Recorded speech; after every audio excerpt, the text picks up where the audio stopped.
नमस्कार दोस्तों, स्वागत है आपका मेरे चैनल स्टोरीज विद सिमरन में। आज की कहानी का शीर्षक है मम्मी पापा आ रहे हैं। रचना फ़ोन की घंटी सुनती है मगर आलस की वजह से रजाई में ही लेटी रहती है। उसके पति राहुल को आखिर उठना ही पड़ता है। दूसरे कमरे में फ़ोन की घंटी बजती ही जा रही थी। इतनी सुबह कौन हो सकता है जो सोने भी नहीं देता। इसी चिड़चिड़ाहट में राहुल ने फोन उठाया। हेलो, कौन? तभी दूसरी तरफ से आवाज सुन उसकी सारी नींद उड़ गई। प्रणाम पापा, राहुल ने फोन पर कहा। उनके पापा ने फोन पर कहा, बेटा बहुत दिनों से तुम लोगों से मिले नहीं हैं, तो हम दोनों 11 बजे की गाड़ी से आ रहे हैं। दोपहर का खाना साथ में खाकर हम 5 बजे की गाड़ी से वापस लौट जाएंगे, ठीक है? हाँ पापा, मैं स्टेशन पर आपको लेने आ जाऊंगा, राहुल ने हड़बड़ाहट में उत्तर दिया। फोन रखकर वापस कमरे में आकर उसने रचना को बताया कि मम्मी पापा 11 बजे की गाड़ी से आ रहे हैं और दोपहर का खाना हमारे साथ ही खाएंगे। रजाई में घुसी रचना का पारा एकदम से 7वें आसमान पर चढ़ गया। कोई रविवार को सोने भी नहीं देता, अब सबके लिए खाना बनाओ, पूरी नौकरानी बना दिया है मुझे। रचना गुस्से से उठी और बाथरूम में घुस गई। राहुल रचना की बातें सुनकर हक्का बक्का रह गया और उसे देखता ही रह गया। जब वो बाहर आई तो राहुल ने पूछा, क्या बनाओगी खाने में? गुस्से से भरी रचना ने तुनक के जवाब दिया, अपने आप को ही तल के खिला दूंगी। राहुल चुप रहा और मुस्कुराता हुआ तैयार होने लगा क्योंकि उसे स्टेशन जाना था। थोड़ी देर बाद वो रचना को बोलता है कि मैं मम्मी पापा को लेने स्टेशन जा रहा हूँ और घर से निकल गया। इधर रचना गुस्से में बड़बड़ाते हुए खाना बना रही थी। दाल सब्जी में नमक मसाले ठीक हैं या नहीं, इसकी परवाह किए बिना बस करछी चलाए जा रही थी। कच्चा पक्का खाना बनाकर बेमन से पराठे तलने लगी, तो कोई कच्चा तो कोई जला हुआ। आखिर उसने सब कुछ खत्म किया और नहाने चली गई। रचना नहा के निकली और तैयार होकर सोफे पर बैठ मैगजीन के पन्ने पलटने लगी। उसके मन में तो बस यह चल रहा था कि सारा संडे खराब कर दिया, बस अब वो आए, खाएं और वापस जाएं।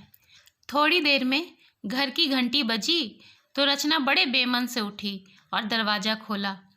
दरवाज़ा खुलते ही उसकी आंखें हैरानी से फटी की फटी रह गईं और मुंह से एक शब्द भी नहीं निकल सका, क्योंकि सामने राहुल के नहीं उसके अपने मम्मी पापा खड़े थे, जिन्हें राहुल स्टेशन से लेकर आया था।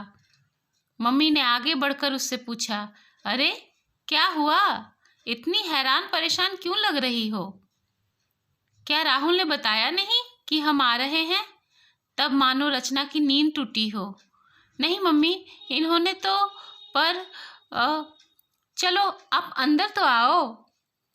राहुल तो अपनी मुस्कुराहट रोक नहीं पा रहा था। कुछ देर इधर उधर की बातें करने में बीत गया। थोड़ी देर बाद पापा ने कहा, रचना गप्पे ही मारती रहोगी या कुछ खिलाओगी भी? यह सुन रचना को मानो सांप सूंघ गया हो। क्या करती बेचारी को अपने हाथों से बनाए अध पके और जले हुए खाने को परोसना पड़ा। मम्मी पापा खाना तो खा रहे थे मगर उनकी आंखों में एक प्रश्न था जिसका वो जवाब ढूंढ रहे थे। आखिर इतना स्वादिष्ट खाना बनाने वाली उनकी बेटी आज उन्हें ऐसा खाना खिला रही है। रचना बस मुंह नीचे किए बैठी खाना खा रही थी। मम्मी पापा से आंख मिलाने की उसकी हिम्मत नहीं हो पा रही थी। खाना खत्म कर सब ड्राइंग रूम में बैठे हुए थे। कुछ काम है, अभी आता हूँ कहकर थोड़ी देर के लिए राहुल बाहर निकल गया।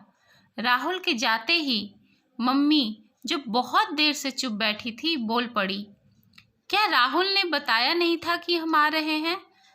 तो अचानक रचना के मुंह से निकल गया, उसने सिर्फ यह कहा था कि मम्मी पापा लंच पर आ रहे हैं और मैं समझी उसके मम्मी पापा आ रहे हैं।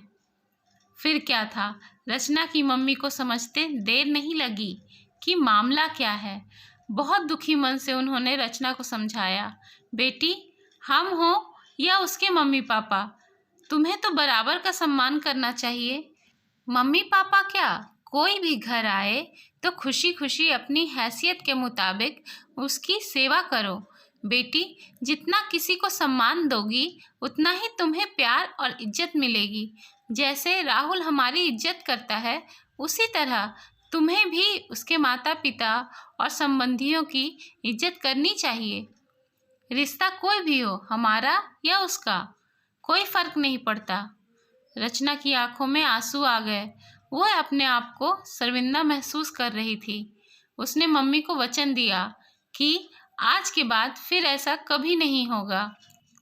तो दोस्तों, आपको ये कहानी कैसी लगी, ये कमेंट में ज़रूर बताइएगा। यदि आपको ये कहानी पसंद आई हो तो इस वीडियो को लाइक और शेयर ज़रूर कीजिएगा। ऐसी ही कहानियाँ सुनने के लिए मेरे चैनल को सब्सक्राइब करना ना भूलिएगा। बहुत बहुत धन्यवाद।